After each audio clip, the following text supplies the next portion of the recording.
When Rosica finally spoke, it didn't sound like gossip anymore. It sounded like a warning. For weeks, small signs had been ignored, cryptic comments, sudden silences, carefully worded statements that felt rehearsed rather than real. Fans sensed something was off, but no one expected what came next. With one explosive declaration, Rosica turned a quiet breakup rumor into open war. According to him, Ken didn't just drift away from Sara. He walked out. And worse, the story the public was fed afterward was carefully constructed by people whose job was to protect an image, not the truth. From that moment on, nothing about this relationship could be seen the same way again. Rosica's words hit harder because of their timing. Just days earlier, Can's managers had reassured everyone that there was no drama, that everything was being misinterpreted, and that personal matters were being handled privately. But Rosica dismissed that narrative completely. He claimed Sara was left alone while statements were being drafted behind closed doors, statements designed to soften the fallout and redirect blame. According to Rosica, this wasn't damage control. It was deception. And he made it clear he was done playing along. What shocked people most wasn't just the accusation, it was the certainty in his voice. Rosica didn't speculate. He didn't say maybe or it seems. He said Ken dumped Sara. Full stop. And then he went further, accusing the management team of lying to fans, to the press, and even to industry insiders. He suggested that the image of a mutual, respectful separation was fiction, carefully packaged to keep reputations intact while Sara dealt with the consequences alone. Almost immediately, fans began revisiting old moments. Interviews where Sara looked distracted. Appearances where Ken avoided direct questions. Social media posts that suddenly made sense in hindsight. Rosica's declaration reframed everything. What once looked like distance now looked like an exit strategy. What looked like silence now felt forced. And what looked like professionalism began to resemble calculation. Rosica also hinted that this wasn't a spontaneous breakup but a planned move. According to him, decisions were made weeks in advance, conversations were delayed, and truths were withheld until the timing was convenient. Convenient for whom? Not for Sara, he implied. He described a situation where emotions were treated as liabilities and honesty as a risk. In his version of events, Sara wasn't just heartbroken, she was managed out of the story. By the time Rosica finished speaking, one thing was clear: this wasn't about clearing up rumors anymore. It was about accountability. Rosica positioned himself as someone who had stayed silent long enough and now refused to protect a narrative he believed was false. And with that, he drew a line. On one side stood Ken and his managers. On the other stood a version of the story that fans had never been allowed to hear. After Rosica's declaration, the silence from Ken's side became louder than any statement. No immediate denial. No clarification. Just carefully timed posts and neutral language that avoided the core accusation altogether. For many fans, that silence felt like confirmation. If the story Rosica told was false, why not shut it down immediately? Instead, what followed was a familiar pattern: vague reassurances, anonymous sources, and phrases like "out of respect" and "private matters." Rosica wasn't impressed.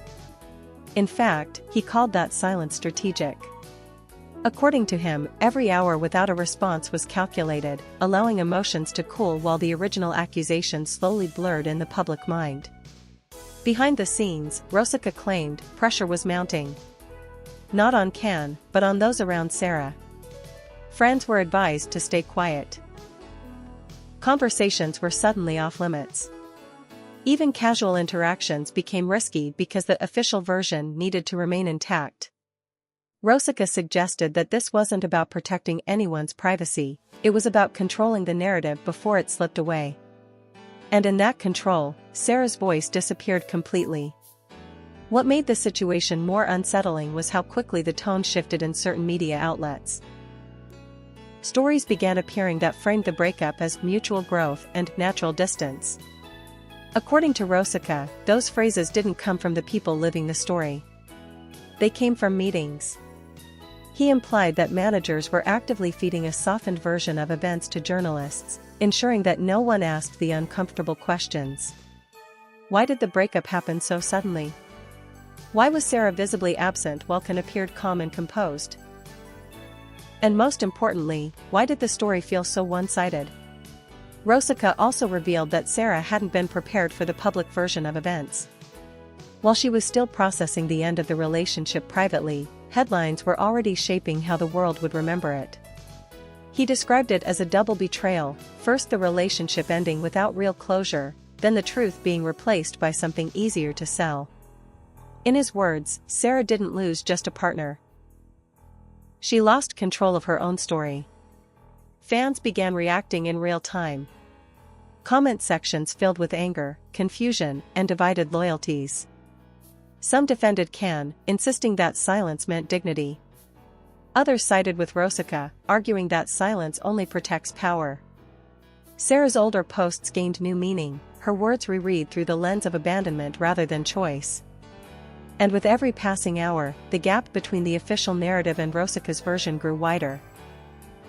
As the story kept spreading, Rosica didn't step back, he stepped forward. He began dropping details that made it harder to dismiss his claims as emotional exaggeration. According to him, the breakup wasn't just sudden, it was rehearsed. He suggested that conversations between Can and his managers had taken place long before Sara was ever informed of the final decision. In other words, the exit was planned, but the goodbye was postponed. That detail alone shifted the tone of the entire situation. It turned what some called bad timing into something far colder. Rosica emphasized that Sara wasn't given clarity when it mattered most. He described moments where questions were left unanswered and reassurance was replaced with delay. Every delay, he claimed, served one purpose: to buy time. Time to prepare statements. Time to align messaging. Time to make sure that when the story finally went public, it would land in a controlled way. Sara, meanwhile, was left navigating confusion while the machinery around Can kept moving. What disturbed fans even more was Rosica's claim that Sara realized the truth only after the public narrative began circulating. According to him, she recognized her own relationship being rewritten in real time. The language used, mutual, respectful, natural distance, didn't reflect what she had lived. It reflected what was safest to release. Rosica implied that this moment was when Sara understood she was no longer part of the decision-making process. She was part of the damage control. Rosica also addressed the argument that managers were simply doing their jobs. He rejected that idea outright. In his view, professionalism doesn't mean lying, and image protection shouldn't come at the cost of someone else's emotional reality. He claimed that the managers knew exactly how the story would affect Sara and chose that route anyway.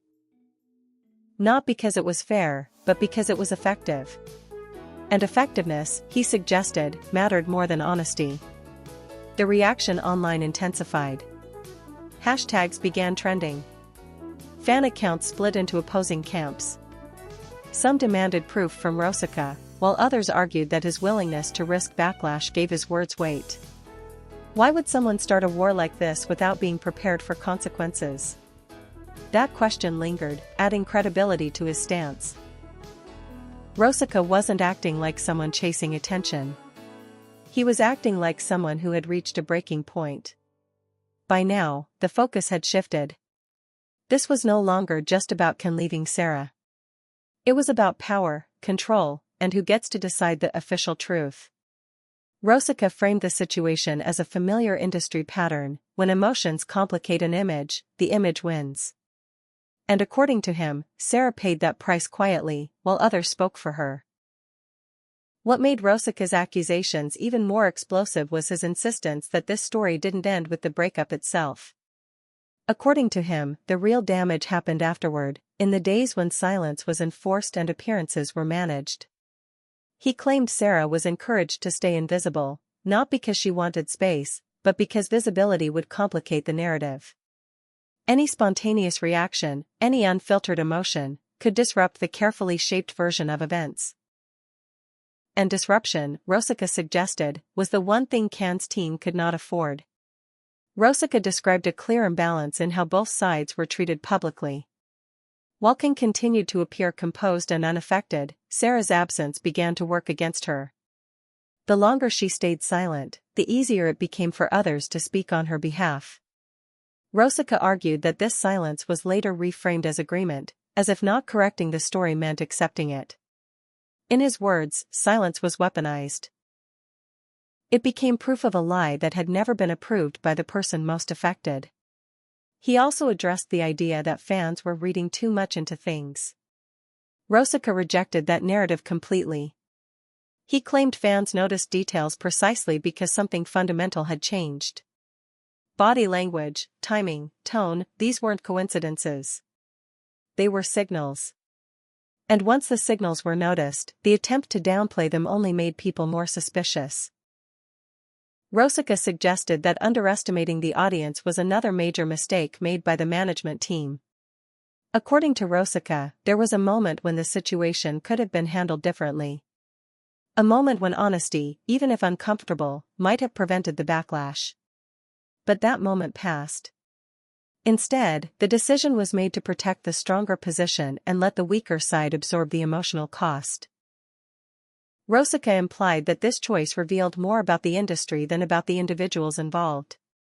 When faced with truth versus stability, stability almost always wins.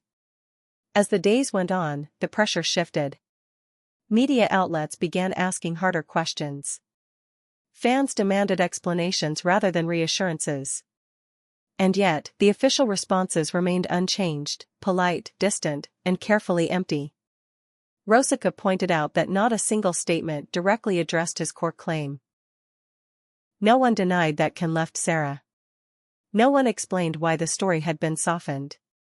The absence of direct answers, he argued, spoke louder than any denial could have. By this stage, the war Rosica declared had reached its most dangerous point. Retreat was no longer an option for either side.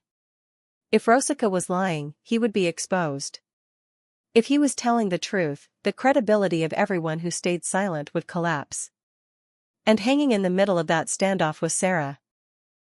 Still quiet, still unseen, but at the center of a story she never asked to be rewritten.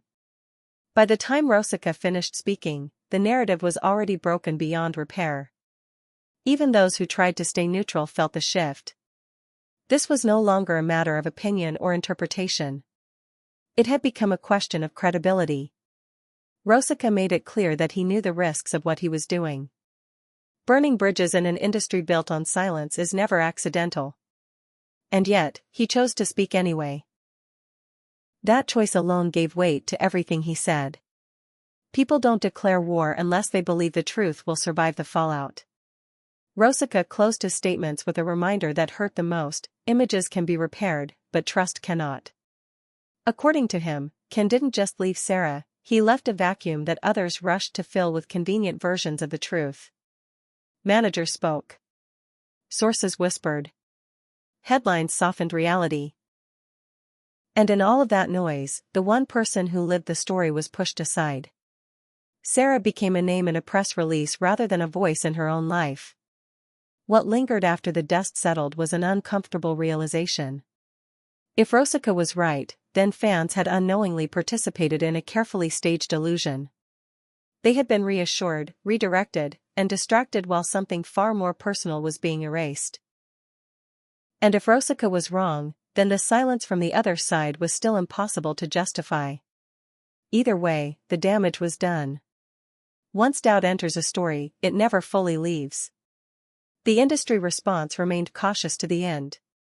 No explosive rebuttal. No emotional defense. Just the same controlled distance that had defined the situation from the start. For Rosica, that distance was the final proof. He argued that truth doesn't need choreography. It doesn't need timing strategies or layered statements. Truth is direct. And what the public saw instead was choreography at its finest. As for Sara, her silence took on a different meaning by the end. No longer weakness. No longer compliance. It began to feel like restraint. Rosica suggested that sometimes the loudest response is refusing to play a role written by someone else. Whether she would eventually speak or not no longer mattered. The story had already exposed the imbalance that defined it from the beginning. Rosica didn't ask people to choose sides. He asked them to question what they were shown. To look beyond polished images and ask who benefits from the version of events being sold. In declaring war, he didn't promise closure. He promised disruption. And sometimes, disruption is the only way truth has a chance to surface. When the conversation finally slowed, one question remained unanswered, and perhaps always would. Was this breakup just the end of a relationship, or the moment an industry revealed how easily a person can be edited out of their own story? Rosica made his position clear. The rest, he implied, was up to those willing to see past the lie.